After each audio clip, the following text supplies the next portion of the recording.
Angelo, Imine, Swaka, Scorpion family, Stingy boy. Ndawu yabo kubakuru, inechichemo,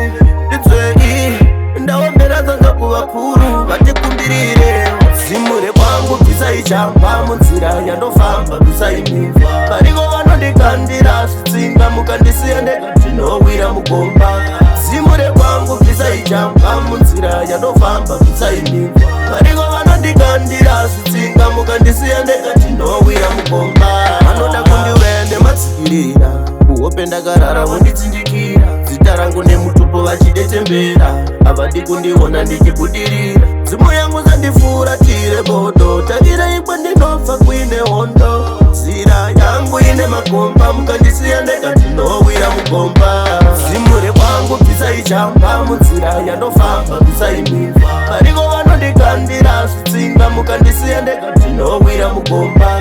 Zimure kwangu pisaichamba munzira yandofamba kusaimimva Pariko vanondikandira zvitsinga Mukandisiya ndekati nowira mugomba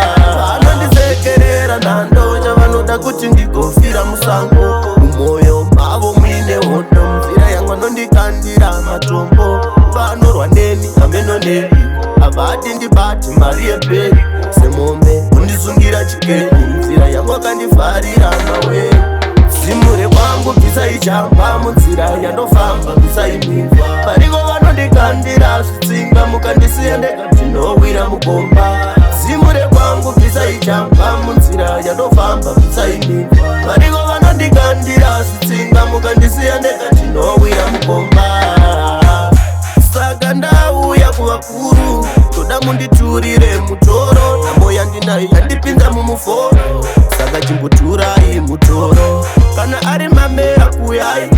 Namo yandinayo tandai Chita ndifiringidza funzai Kana urishavira ndichambuka Zimare kwangu pisaichamba munzira yandofamba kusaimimva Pariko vanondikandira zvitsinga Mukandisiya ndekati nowira mugomba Zimure kwangu pisaichamba munzira yandofamba kusaimimva Pariko vanondikandira zvitsinga Mukandisiya ndekati nowira mugomba Vanoda kundiwende matsikirira kuhope ndakarara vonditsindikira Zita rangu nemutupo vachidetembera Havadi kundiona ndichibudirira Zimu yangu zandifuratire bodo Takira ikwa ndinofa kuine hondo Zira yangu ine magomba Mukandisiya ndekati nowira mugomba Zimure kwangu pisaichamba munzira yandofamba kusaimimva Pariko vanondikandira zvitsinga Mukandisiya ndekati nowira mugomba Zimure kwangu pisaichamba munzira yandofamba kusaimimva Pariko vanondikandira zvitsinga Mukandisiya ndekati nowira mugomba